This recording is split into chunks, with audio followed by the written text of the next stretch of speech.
Welcome friends to the second part of groups.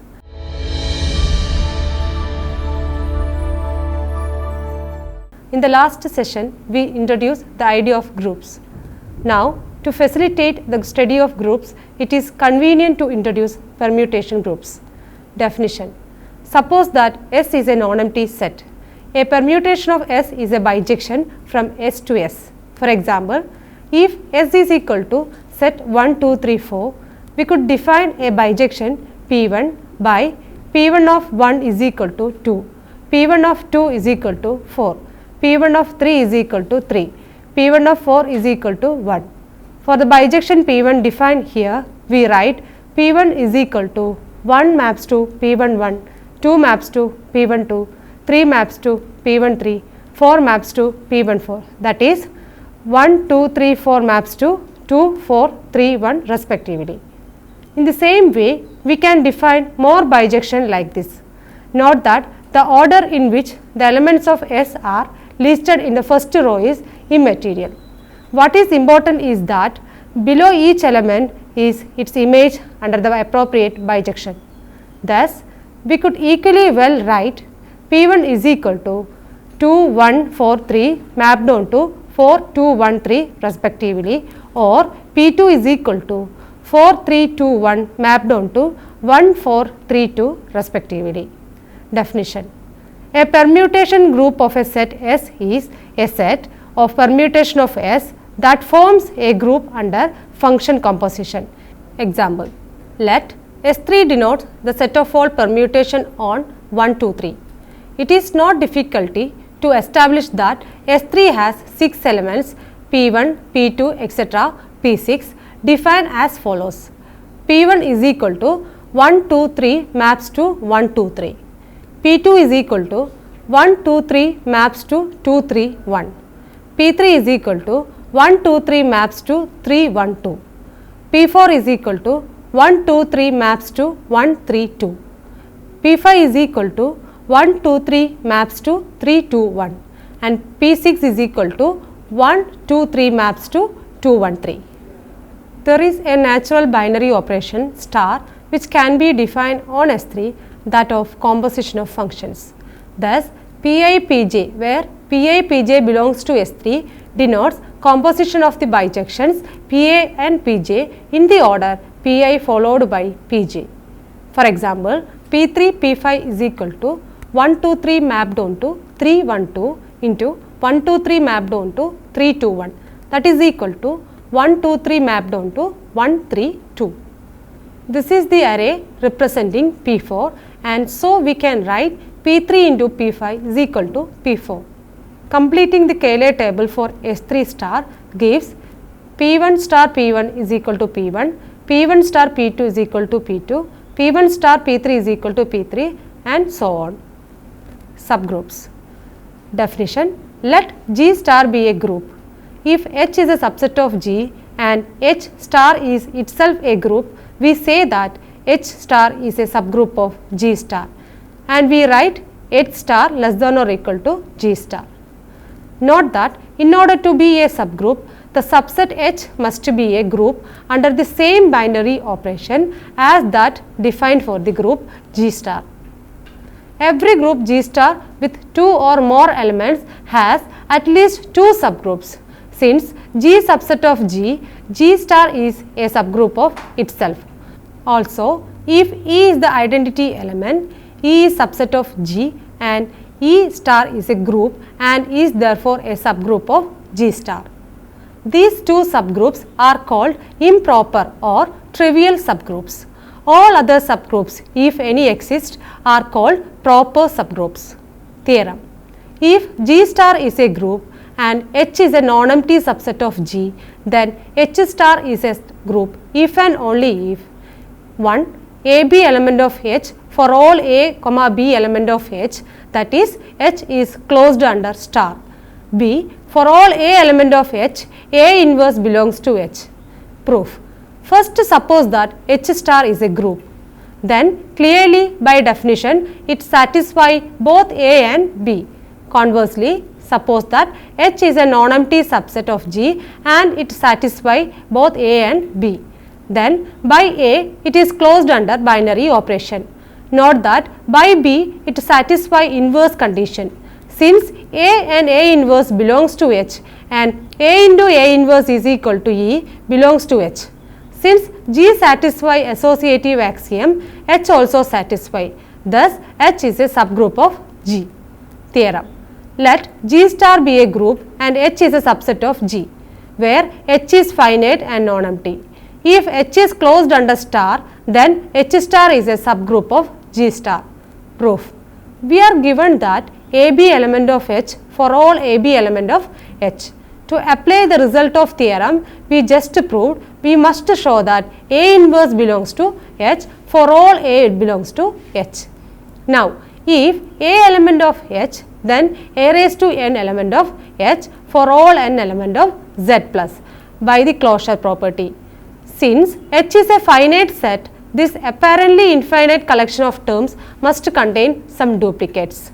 In particular, A raised to R is equal to A raised to S for some R, S belongs to Z plus. Without loss of generality, we can assume that R greater than S, and since A raised to R minus S belongs to H, we can write this equation as A raised to S into A raised to R minus S is equal to A raised to S. Applying the left cancellation law, these elements belongs to the group G star. We have A raised to R minus S is equal to E. This establishes that the identity E belongs to H. Since R greater than S, R minus S minus 1 greater than or equal to 0. So, A raised to R minus S minus 1 belongs to H, and A into A raised to R minus S minus 1 is equal to A raised to R minus S, which is equal to E. Thus, the inverse of A is A raised to R minus S minus 1. This shows that every element of H has an inverse in H and the theorem is proved. Next, homomorphism. A homomorphism phi from the group G star to the group G bar O is a mapping from G to G bar that preserves the group operation.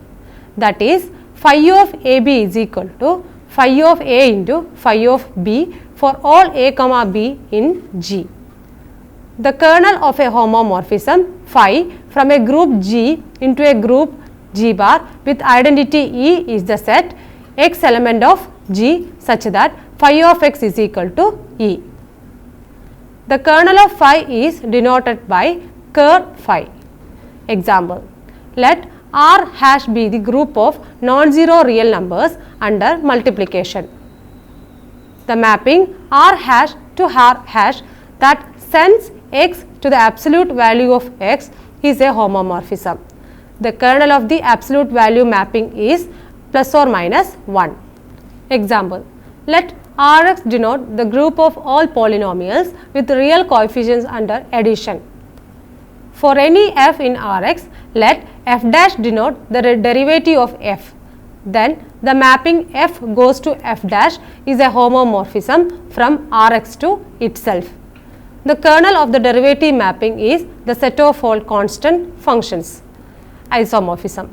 Definition: an isomorphism from the group G star to the group G bar O is a bijective function f from G to G bar such that f of G1 star G2 is equal to fg1 O of fg2 for all G1, G2 element of G.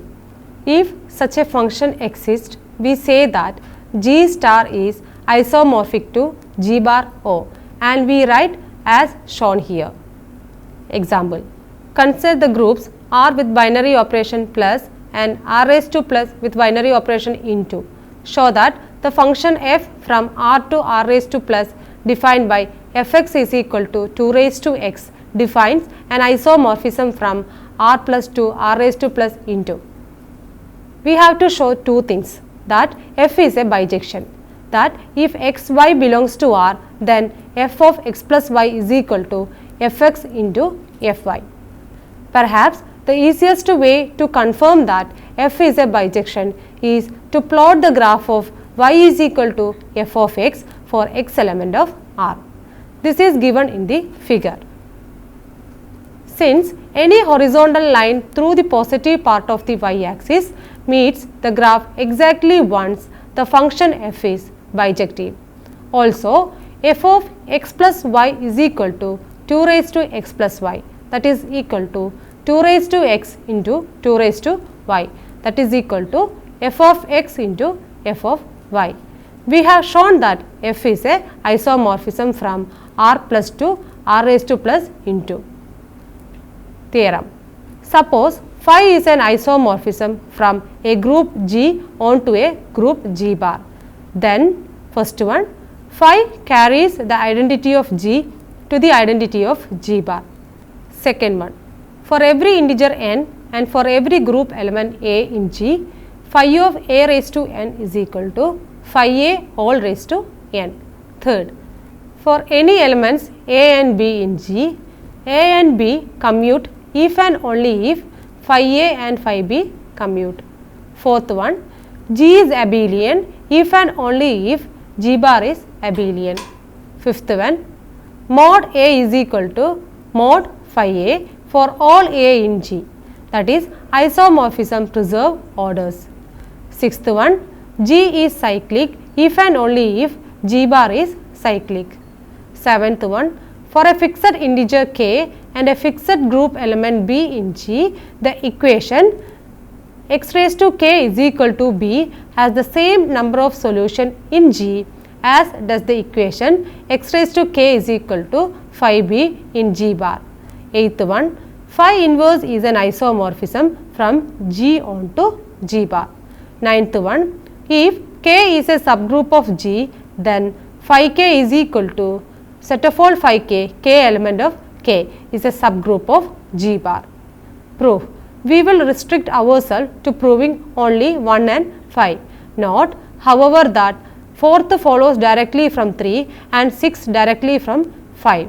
For convenience, let us denote the identity in G by EG and the identity in G bar by EG bar.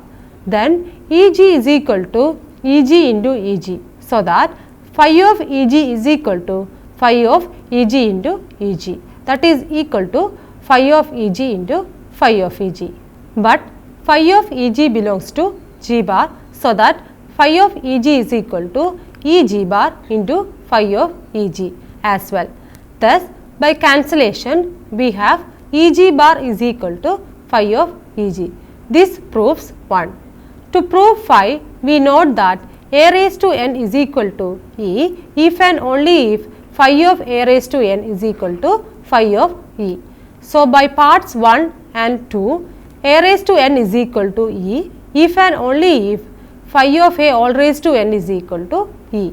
Thus, A has infinite order if and only if phi A has infinite order, and A has finite order n if and only if phi A has order n. Definition. An isomorphism from a group G onto itself is called an automorphism of G.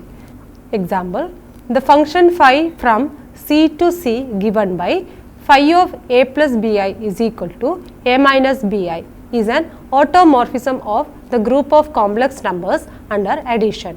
Example, let R raised to 2 is equal to set of all AB such that AB belongs to R. Then phi of AB is equal to BA is an automorphism of the group R raised to 2 under component wise addition. Geometrically, phi reflects each point in the plane across the line y is equal to x. More generally, any reflection across a line passing through the origin or any rotation of the plane about the origin is an automorphism of R raised to 2. Introduction to rings. Many sets are naturally endowed with two binary operations, addition and multiplication. Examples that quickly come to mind are the integers modulo n, the real numbers, matrices and polynomials. When considering these sets as groups, we simply used addition and ignored multiplication. In many instances, however, one wishes to take into account both addition and multiplication. One abstract concept that does this is a ring. The term ring was coined by the German mathematician David Hilbert. This notion was originated in the mid-19th century by Richard Dedekind. Definition: a ring R is a set with two binary operations, addition a plus b and multiplication ab, such that for all a comma b comma c in R, a plus b is equal to b plus a, commutative with respect to addition. A plus b plus c is equal to a plus b plus c, associative with respect to addition. There is an element 0 in R such that a plus 0 is equal to a, additive identity. There is an element minus a in R such that a plus minus a is equal to 0, additive inverse. A into BC is equal to AB into C, multiplicative associativity. A into B plus C is equal to A into B plus A into C, and B plus C into A is equal to B into A plus C into A, that is distributive law. So, a ring is an abelian group under addition, also having an associative multiplication, that is left and right distributive over addition. Note that multiplication need not be commutative. When it is, we say that ring is commutative. Also, a ring need not have an identity under multiplication. When a ring other than the set 0 has an identity under multiplication, we say that the ring has an unity or identity. A non-zero element of a commutative ring with unity need not have a multiplicative inverse. When it does, we say it is a unit of the ring. Thus, A is a unit if A inverse exists. Example: the set Z of integers under ordinary addition and multiplication is a commutative ring with unity 1. The units of Z are 1 and minus 1. The set Zn is equal to 0, 1, etc. n minus 1 under addition and multiplication modulo n is a commutative ring with unity 1. The set of unity is un. Let R is equal to set 0 ABC. Define addition and multiplication by the Cayley tables. 0 plus 0 is equal to 0, a plus 0 is equal to a, b plus 0 is equal to b, c plus 0 is equal to c, etc. Similarly, multiplication by 0 into 0 is equal to 0, 0 into a is equal to 0, 0 into b is equal to 0, etc. Then R is a non-commutative ring without unity. Theorem: rules of multiplication. Let a comma b comma c belongs to ring R.